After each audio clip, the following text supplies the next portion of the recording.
Bismillahirrahmanirrahim. We will continue our top chapter, the international problems. इस chapter में हम जो है वो इंटरनेशनल प्रॉब्लम में सबसे बड़ा इंटरनेशनल प्रॉब्लम यानी द पैलेस्टाइन कॉन्फ्लिक्ट वो डिस्कस कर चुके हैं और आज हम जो है मिडिल ईस्ट कॉन्फ्लिक्ट डिस्कस करेंगे। इसमें हम 3 मेजर वॉर को डिस्कस करेंगे, जिसमें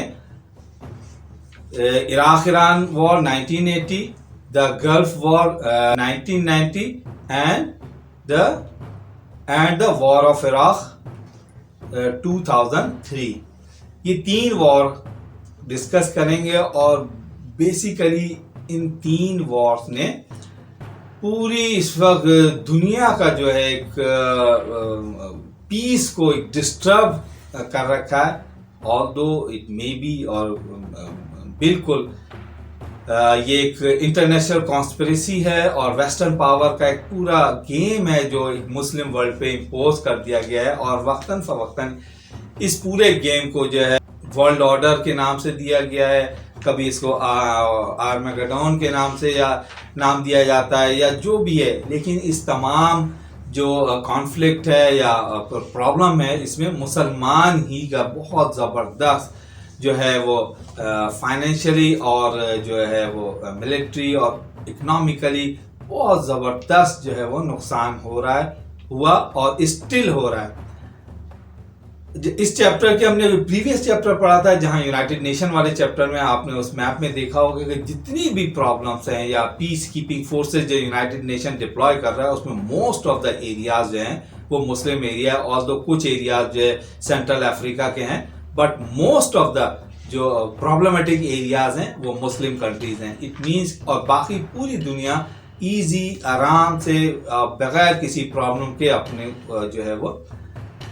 है। और ये तमाम प्रॉब्लम जो है वो मिडिल ईस्ट में है, जिसमें सबसे बड़ी प्रॉब्लम हमने पैलेस्टाइन कॉन्फ्लिक्ट डिस्कस किया। आज हम मिडिल ईस्ट कॉन्फ्लिक्ट को डिस्कस करेंगे।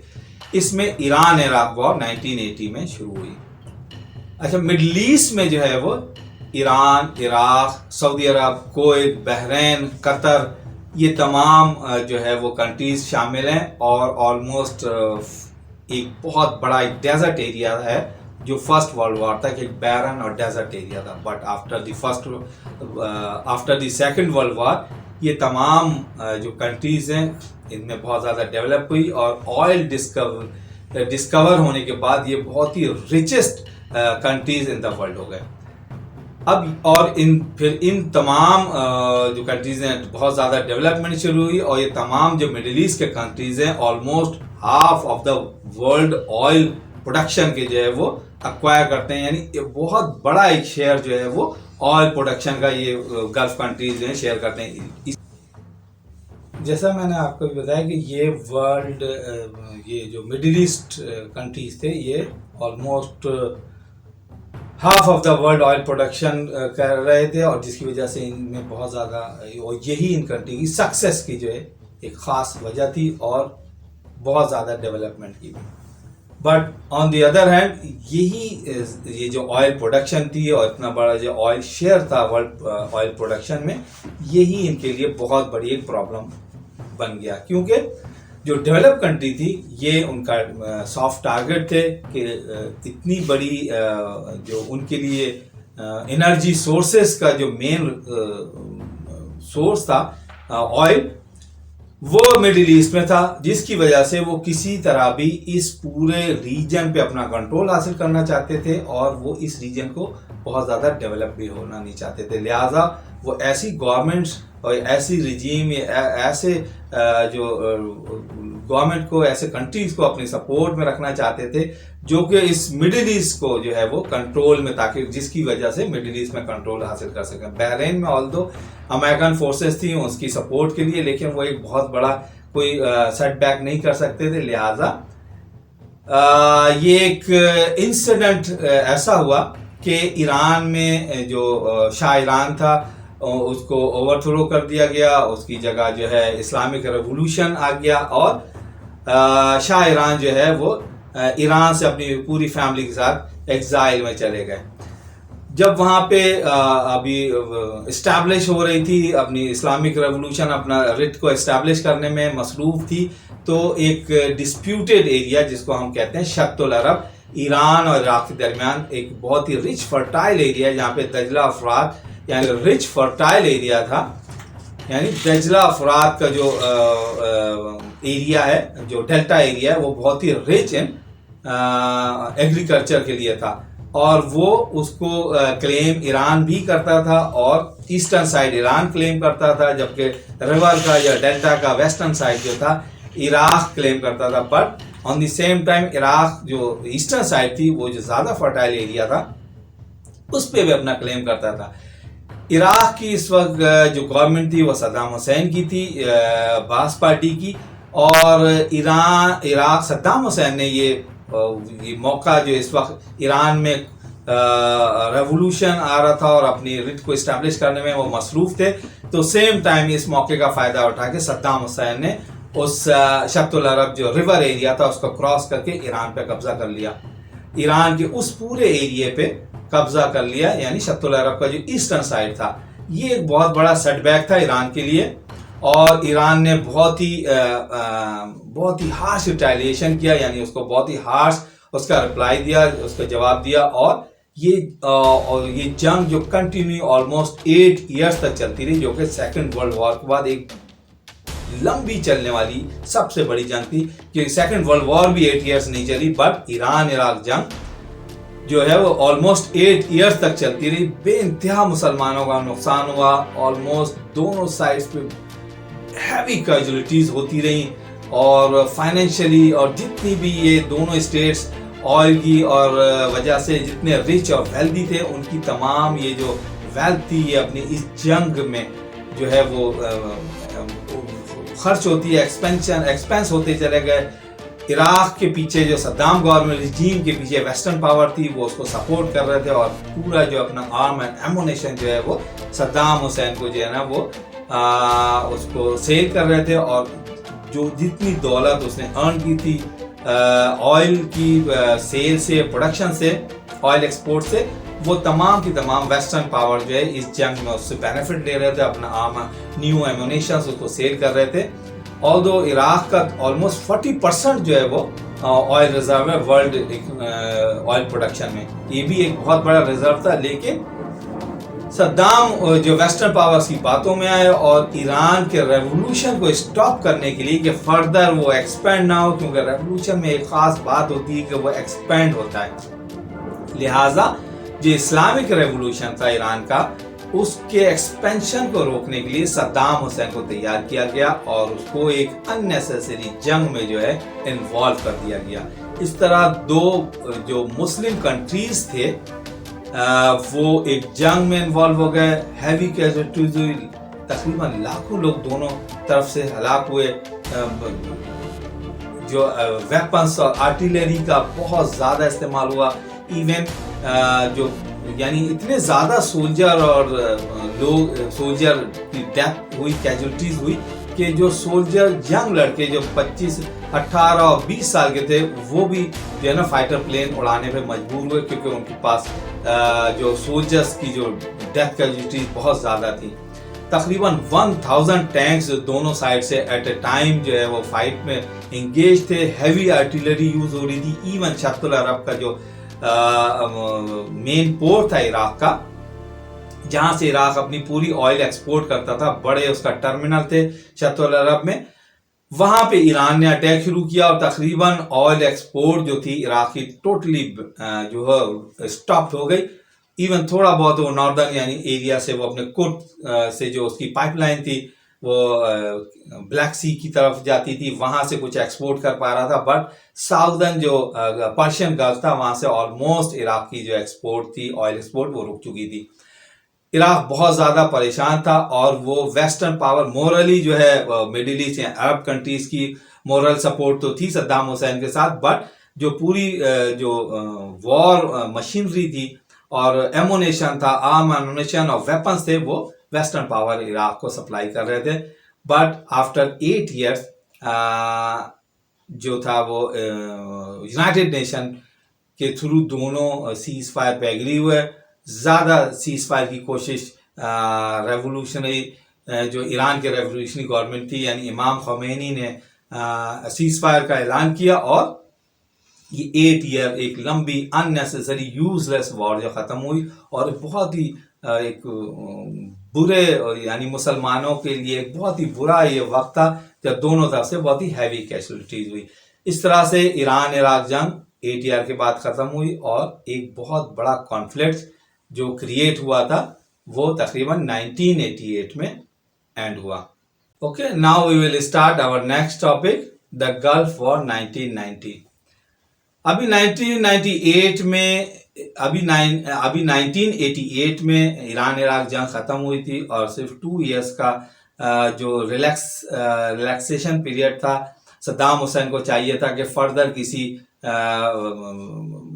वॉर के अंदर इंगेज नहीं होता और अपनी पूरा जो फोकस होता जो उसका नुकसान हुआ था उसको सही करने में और ईरान को दोबारा से डेवलप करने में और जो उसका नुकसान हुआ था उसको रिकवर करने में, जो ऑयल फील्ड उसकी जो डिस्ट्रॉय हो चुकी थी पूरी उसको सही करने में लगा था। बट वेस्टर्न पावर के उकसाने पे,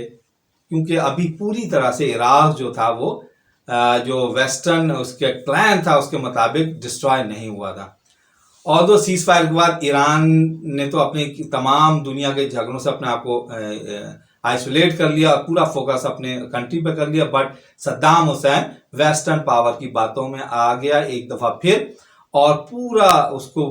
फुली सपोर्ट दिया कि आपकी जो इकोनॉमिकली जो इतने ज्यादा आपको लॉसेस हुए हैं उसको पूरा करने के लिए एक छोटा शहर कुवैत उस पर हमला कर दें जो दुनिया का world richest oil producing country था और तो बहुत ही छोटा सा एक कंट्री था। सद्दाम हुसैन को वो वेस्टर्न पावर स्पेशली अमेरिका ने उसको जो है ना इस बात पे एग्री किया कि आप कुवैत पे अटैक कर दें और अपने जो जितने लॉसेस हैं इस तरह से आपके वो लॉसेस रिकवर हो जाएंगे। सद्दाम हुसैन अमेरिकन और वेस्टर्न पावर की बातों में आ गया और उसने कुवैत को अपना एक प्रोविंस डिक्लेयर कर दिया जो कि शायद 1920 में इराक का एक प्रोविंस हुआ करता था। तमाम मिडिल ईस्ट और मुस्लिम कंट्रीज ने सद्दाम हुसैन को इस बात पे बहुत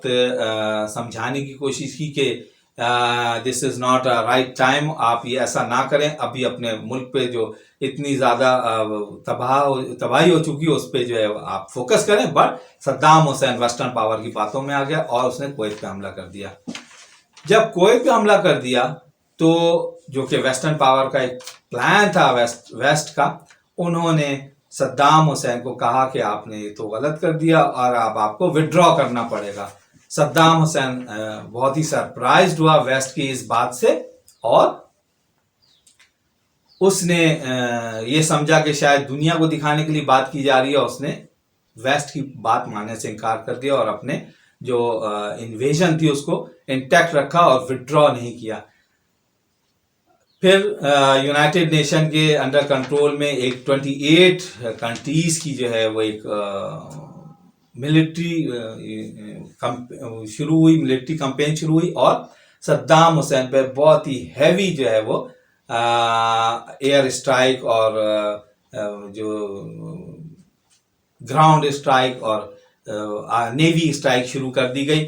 और कुवैत को जो है रिलीज या फ्री करवा दिया गया। बट इस तमाम जंग में सद्दाम हुसैन के तकरीबन फिर से 1 लाख से ज़्यादा सोल्जर्स की डेथ हुई। सद्दाम हुसैन बेहद जो था वो कंफ्यूज और सरप्राइज था। उसने और जब वीक हो रहा था तो नॉर्थ में जो कुर्दिश लिबरेशन आर्मी थी उन्होंने भी गवर्नमेंट की जो मिलिट्री मशीन थी नॉर्दर्न एरिया में उस पर अटैक शुरू कर दिया और साउथ में जो शतुल अरब के साथ जो बसरा का इलाका था यहाँ पे हैवी शिया पॉपुलेशन थी वो भी सद्दाम के खिलाफ हो गई। तो सद्दाम हुसैन ने इन दोनों जो इनकी एग्रेशन थी जो ये दो जो नॉर्दर्न साइड और साउदर्न साइड पे जो रिवॉल्ट हुआ था अगेंस्ट सद्दाम हुसैन, इन्होंने बहुत ही ब्रूटली उसको जो है वो ख़त्म करने की कोशिश की। सद्दाम हुसैन ने नॉर्थ में कुर्द जो मिलिट्री आर्मी थी कुर्दिस्तान लिबरेशन आर्मी के नाम से उस पर जो केमिकल वेपन्स के जो अटैक किया जो कि बैंड था पूरे दुनिया में। और इसी तरह बसरा पे भी उसने जब इराक से उसके ट्रूप्स वापस आ रहे थे बसरा पे जितनी भी शिया पॉपुलेशन थी उस पर बहुत हैवी अटैक की और बहुत ज़्यादा जो है वो सिविलियन कैजुअलिटीज़ हुई, जो कि सद्दाम हुसैन के बेसिकली अगेंस्ट चली गई और सद्दाम हुसैन पे सैंक्शन लगा दी गई। और सद्दाम और इराकी गवर्नमेंट बहुत ही सख्त जो है वो परेशान थी, बहुत ही प्रॉब्लम में आ गई इस बड़ी सैंक्शन की वजह से। ना वो अपना ऑयल एक्सपोर्ट कर सकती थी और ना वो उसके पहले ही 2 जंगों में एंगेज होने की वजह से बहुत ज़्यादा उसकी जो पॉपुलेशन थी, जो आवाम थी, बहुत सफ़र कर रही थी। मेडिसन नहीं थी, फूड सप्लाई इतनी नहीं थी क्योंकि हैवी सैंक्शन लगी हुई थी और उस पर न्यूक्लियर वेपन्स के जो है वो भी ब्लेम लगाए गए थे। और उसको सर्च आउट करने के लिए वहाँ पे यूनाइटेड नेशन IAEA की जो है वो एक टीम थी, वो मिलिट्री वेपन, वो न्यूक्लियर वेपन्स सर्च कर रही थी, जो कि आई डोंट नो कभी भी डिस्कवर नहीं हो सके। और ये क्योंकि पूरा एक प्लान था कि इराक को डिस्ट्रॉय किया जाए, उस पर केमिकल वेपन के जो है वो सैंक्शन लगा दी गई केमिकल वेपन के इस्तेमाल से। और इराकी कौम एक दफ़ा फिर सफ़र करना शुरू होगी just because of Saddam Hussain की गलत पॉलिसीज़ की वजह से। तो सद्दाम हुसैन ने बेसिकली मुस्लिम वर्ल्ड को एक बहुत बड़े जो है वो प्रॉब्लम में खड़ा कर दिया अपनी गलत पॉलिसीज़ की वजह से। और अब मज़ीद वो जो इसकी पॉलिसीज़ थी वो बढ़ती जा रही थी क्योंकि हैवी सैंक्शन लगी हुई थी और सद्दाम हुसैन किसी तरह भी यूनाइटेड नेशन और इंटरनेशनल एटॉमिक एनर्जी कमीशन की बात को नहीं मान रहा था। इसका मतलब था कि एक और जो है वो अभी जंग शुरू होने वाली है। जो ये जंग शुरू हुई थी, जो कुवैत को रिलीज करवाने के लिए हुई थी, इसका नाम था ऑपरेशन डेजर्ट स्टॉर्म। तो ऑपरेशन डेजर्ट स्टॉर्म में भी इराक का बहुत नुकसान हुआ, ईरान इराक जंग में भी इराक का बहुत नुकसान हुआ, लेकिन सद्दाम हुसैन ने किसी तरह से विड्रॉ नहीं किया और मुस्लिम वर्ल्ड और स्पेशली इराकी अवाम के लिए एक बहुत बड़ी मुसीबत खड़ी कर दी। तो अभी सद्दाम हुसैन को मज़ीद उसके लिए सैंक्शन के बाद मज़ीद प्रॉब्लम आनी थी और स्पेशली हम ये देख रहे हैं कि देखते हैं इन तमाम प्रॉब्लम में कि मुस्लिम कंट्रीज या वो गवर्नमेंट हेड्स वेस्टर्न पावर की बातों में आ जाते हैं, बल्कि आ गए और मुसलमानों के लिए और मुस्लिम वर्ल्ड के लिए बहुत बड़ी प्रॉब्लम खड़ी कर दी।